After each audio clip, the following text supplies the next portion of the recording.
A rap came at the door, and Somara put her flaxen head into the room. "Matrim Cawthon has come, Cairhien. He says that you sent for him." 4 hours ago, as soon as he had learned Mat was back in the city. What would the excuse be this time? It was time to be done with excuses. "Stay," he told the women. Wise ones made Mat almost as uneasy as Aes Sedai did. These three would put him off balance. He did not give a second thought to using them. He was going to use Mat, too. "Send him in, Somara." Mat strolled into the room, grinning as if it was a common room. His green coat hung open, and his shirt was half unlaced, exposing the silver fox head dangling on his sweaty chest. But the dark silk scarf was draped around his neck to hide his hanging scar in spite of the heat. "Sorry I took too long. There were some Cairhien who thought they knew how to play cards." "Doesn't he know anything livelier?" he asked, jerking his head toward Osmodian. "I hear," Rands said, "that every young man who can pick up a sword wants to join the band of the Red Hand. Talmanes and Elysian are having to turn them away in droves, and Dered has doubled the number of his footmen." Mat paused in lowering himself into the chair Aracombe had used. "It's true. A fine lot of young fellows wanting to be heroes." "The band of the Red Hand," Moiraine murmured. "Shen an Calhar. A legendary group of heroes indeed, though the men in it must have changed many times in a war that lasted well over 300 years. It is said they were the last to fall to the Trollocs, guarding Aemon himself when Melindhra died. Legend says a spring rose where they fell, to mark their passing. But I rather think the spring was already there." "I wouldn't know about that."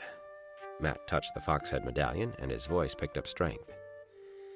"Some fool got the name from somewhere, and they all started using it." Moiraine glanced at the medallion dismissively. The small blue stone hanging on her forehead seemed to catch the light and glow, though the angles were wrong. "You are very brave, it seems, Mat." It was flatly said, and the silence that followed stiffened his face. "Very brave," she said finally. "To lead Shen an Calhar across the Egwene and south against the Andorans. Even braver than that, for there are rumors that you went alone to scout the way, and Talmanes and Elysian had to ride hard to catch up to you." Egwene sniffed loudly in the background. "Hardly wise for a young lord leading his men." Mat's lip curled. "I'm no lord. I've more respect for myself than that." "But very brave," Moiraine said, as if he had not spoken. "Andoran supply wagons burned, outposts destroyed, and 3 battles. 3 battles and 3 victories, with small loss to your own men, though outnumbered." As she fingered a rip in the shoulder of his coat, he sank back as far as the chair would allow. "Are you drawn to the thick of battles, or are they drawn to you? I'm almost surprised you came back. To hear the stories, you might have driven the Andorans back across the Aranin had you stayed."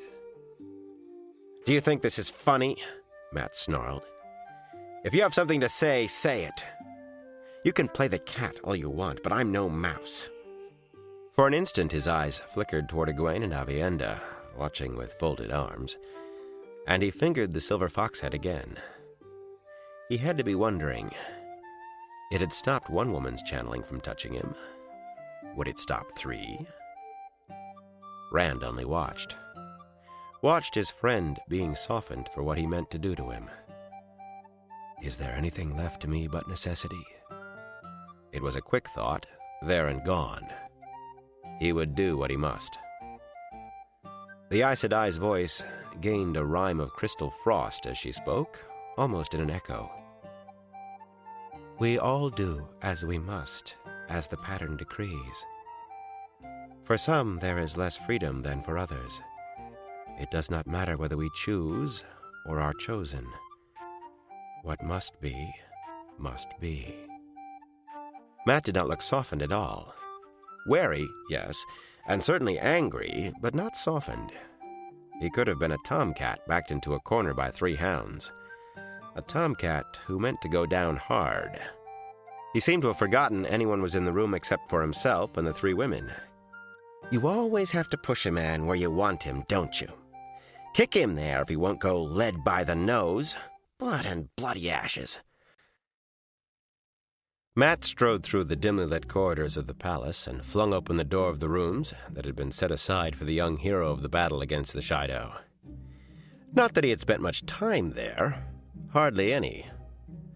Servants had lit 2 of the stand lamps. Hero. He was no hero. What did a hero get?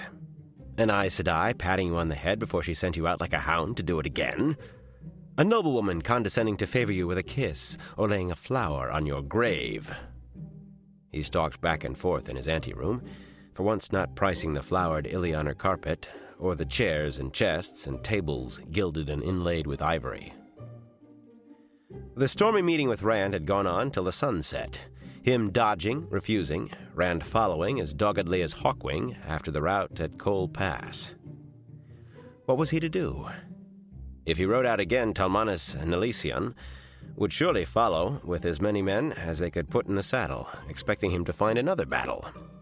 And he probably would. That was what really put a chill on it. Much as he hated to admit it, the Aes Sedai was right. He was drawn to battle, or it to him. Nobody could have tried harder to avoid one on the other side of the Egwene. Even Talmanis had commented on it. Until the second time his careful creeping away from one lot of Andorans took them where there was no choice but to fight another. And every time he could feel the dice rolling in his head. It was almost like a warning that a fight was just over the next hill now. There was always a ship, or might be, down at the docks beside the grain barges. Hard to find yourself in a battle on a ship in the middle of a river, except the Andorans held one bank of the Egwene for half its length or more below the city.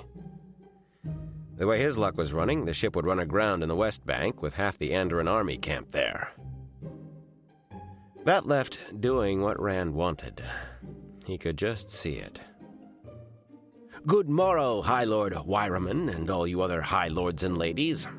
I'm a gambler, a farm boy, and I'm here to take command of your bloody army. The bloody Lord Dragon Reborn will be with us as soon as he flaming takes care of one bloody little matter. Snatching his black-hafted spear from the corner, he hurled it the length of the room. It struck a wall hanging, a hunting scene, and the stone wall behind, with a loud clang, then dropped to the floor, leaving the hunters neatly sliced in 2. Swearing, he hurried to pick it up. The 2-foot sword blade was not chipped or marred. Of course not. Aes Sedai work. He fingered the ravens on the blade. Will I ever be free of Aes Sedai work? What was that? Melindhra asked from the door. He eyed her as he propped the spear against the wall, and for a change it was not spun gold hair or clear blue eyes or a firm body that he thought of. It seemed that every Aiel went to the river sooner or later to stare silently at so much water in one place, but Melindhra went every day, just about. Has Kadir found ships yet? Kadir would not be going to Tar Valon on grain barges. The peddlers' wagons are still there. I do not know about ships. She pronounced the unfamiliar word awkwardly. Why do you wish to know? I'm going away for a while. For Rand, he added hastily. Her face was too still. I'd take you with me if I could, but you wouldn't want to leave the maidens. A ship or his own horse? And to where? That was the question. He could reach Tyr quicker on a fast river ship than on Pip's. If he was fool enough to make that choice. If he had any choice. Melindra's mouth tightened briefly. To his surprise, it was not over his leaving her. So you slipped back into Randall Thor's shadow. You have gained much honor of your own. among the Aiel as well as the Wetlanders. Your honor, not honor reflected from the Cairhien. He can keep his honor and take it to Cairhien or the Pit of Doom for all I care. Don't you worry, I'll find plenty of honor. I'll write you all about it. From Tyr. Tyr?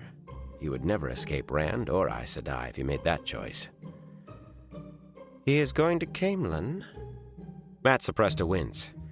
He was not supposed to say anything about that. Whatever he decided about the rest, he could do that much. Just a name pulled from my pocket. Because of the Andorans down south, I suppose. I wouldn't know where he's... He had no warning. One instant, she was just standing there. The next, her foot was in his middle, driving out breath, doubling him over. Eyes bulging, he fought to keep his feet, to straighten, to think. Why? She spun like a dancer, backwards, and her other foot against the side of his head drove him staggering.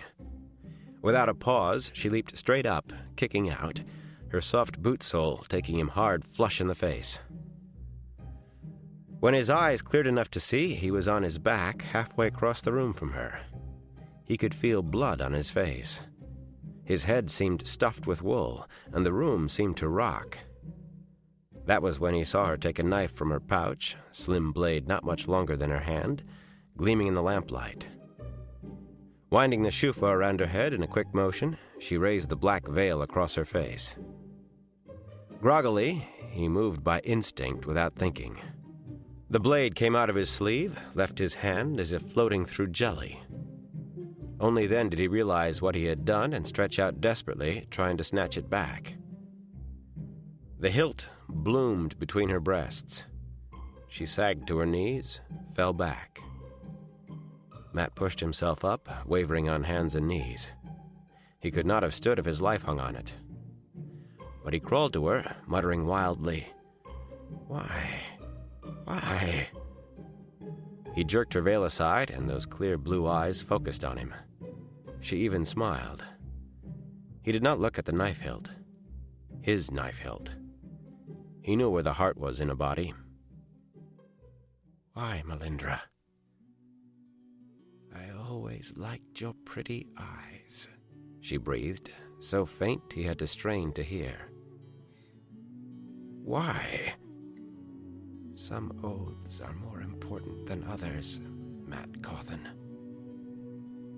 The slim-bladed knife came up swiftly, all her remaining strength behind it, the point driving the dangling fox head against his chest. The silver medallion should not have stopped a blade, but the angle was just that much wrong, and some hidden flaw in the steel snapped the blade off right at the hilt, just as he caught her hand. "You have the great lord's own luck." "Why?" he demanded. "Burn you, why?" He knew there would be no answer. Her mouth remained open, as though she might say something more, but her eyes were already beginning to glaze. He started to pull the veil back up, to cover her face and staring eyes, then let his hand fall. He had killed men and Trollocs, but never a woman. Never a woman until now. Women were glad when he came into their lives. It was not boasting. Women smiled for him. Even when he left them, they smiled as if they would welcome him back. That was all he ever really wanted from women. A smile, a dance, a kiss, and to be remembered fondly. He realized his thoughts were babbling. Jerking the bladeless hilt from Melindra's hand, it was gold-mounted jade inlaid with golden bees. He hurled it into the marble fireplace, hoping it shattered. He wanted to cry, to howl. "I don't kill women. I kiss them. I don't..." He had to think clearly. Why?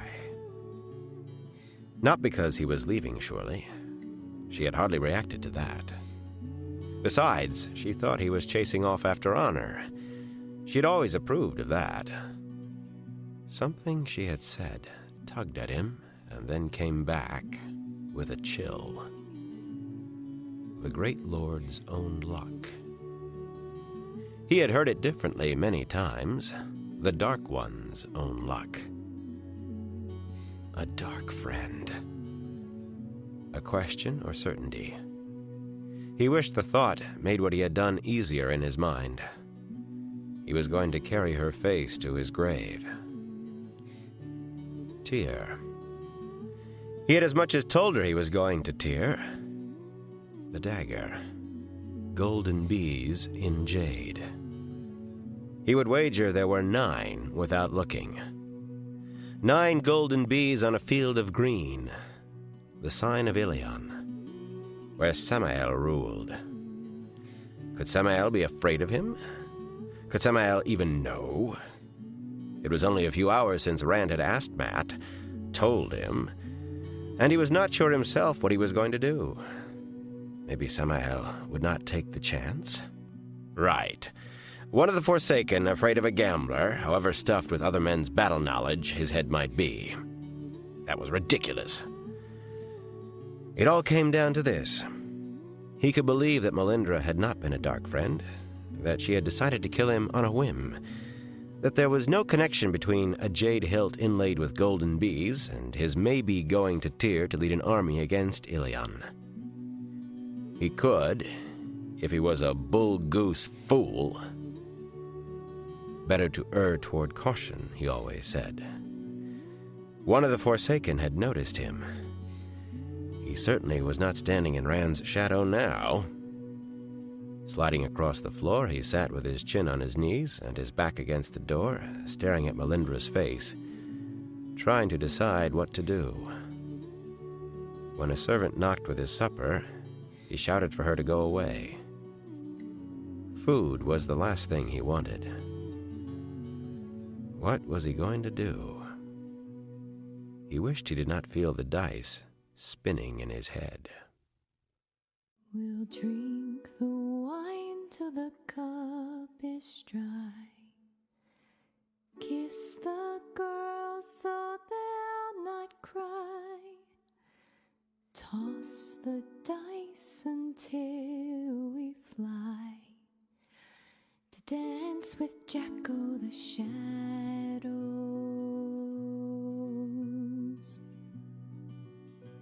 We'll sing all night and drink all day, and on the girls we'll spend our pay. And when it's gone, then we'll away to dance with Jacko the shadows.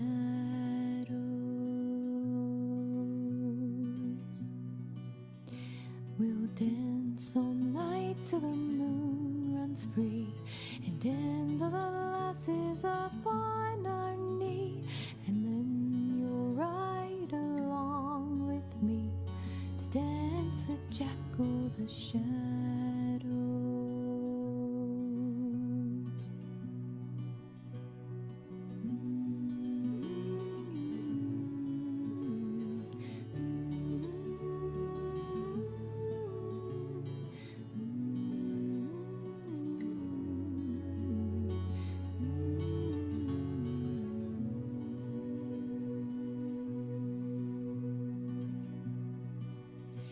There's some delight in ale and wine, some in girls with ankles fine.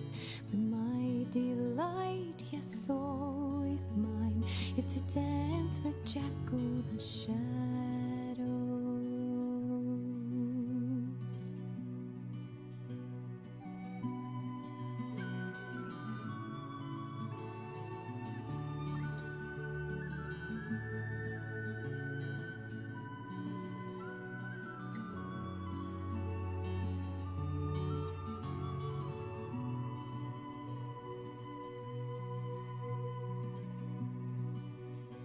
We'll toss the dice however they fall, and snuggle the girls be they sure.